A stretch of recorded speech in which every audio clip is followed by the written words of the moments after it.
Là, en fait, on subit tous ceux qui prennent la route le matin ou le soir quand on rentre, on subit tous aujourd'hui les multiples constructions qui ont été faites sans envisager les infrastructures routières. Voilà, ça. Donc, à partir de là, maintenant, il faut prendre son mal à l'impatience.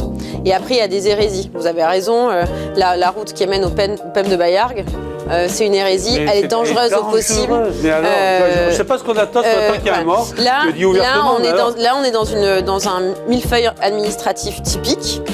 C'est Pays de l'Or qui a réalisé sa piste cyclable jusqu'à sa limite administrative. Et de l'autre côté, vous avez la route qui est d'un côté détenue par le département de l'Hérault, de l'autre côté détenue par la métropole de Montpellier. Voilà. Donc à partir de là, il faut mettre les gens autour d'une table pour qu'ils discutent et qu'ils avancent. C'est un sujet aujourd'hui. Ça fait un panneau qui a été annoncé depuis 2016, 2017, 2010. Là, on est en 2025, 2026, pardon. Mais disons que il faut remettre du lien entre les intercommunalités, Pays de l'Or, la métropole de Montpellier.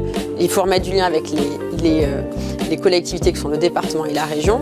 Et aujourd'hui, même moi, je me suis engagée, à pas rentrer dans la métropole et je ne souhaite pas que Mouliocarno rentre dans la métropole de Montpellier. On est très bien dans l'agglomération du Pays de l'Or. Par contre, qu'on aille clairement discuter avec la métropole de Montpellier pour des collaborations sur les transports et sur les zones de développement économique, ça me paraît primordial. Vous savez que la zone artisanale du Bosc ne peut même pas être alimentée par les camions, parce que les camions sont obligés de passer, de faire le tour, d'aller engorger Mougio, de faire le tour. Les bus, parce que ici on a un bus scolaire, les bus scolaires sont obligés de passer par Mougio pour aller faire juste 100 mètres.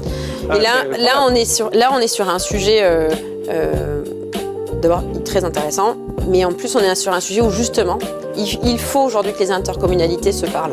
Il faut que le Pays de Lunel, il faut que l'agglomération du Pays de l'Or et la métropole de Montpellier aujourd'hui discutent de comment on gère les transports sur l'ensemble du territoire. Vous avez envie de prendre ce dossier à c'est un de mes sujets favoris. C'est vrai que les transports, etc., ça nous amène et puis surtout, aujourd'hui, il y en a qui disent on va faire du covoiturage. Moi, je n'y crois pas au covoiturage. Moi, je crois à la liberté de la voiture encore. Il y a des puis on a tous aujourd'hui et puis mais surtout des obligations personnelles qui peuvent nous obliger à avoir la voiture. On n'a pas tous des trajets faciles, on n'a pas tous des trajets évidents. Il n'y a pas forcément les transports en commun. Et en plus, un transport en commun pour qu'il soit pris, il faut qu'il soit régulier et surtout qui nous amène plus vite au point B que la voiture. Donc à partir de là, ça devient très compliqué. Pour autant, il y a des solutions qui peuvent être mises à l'étude.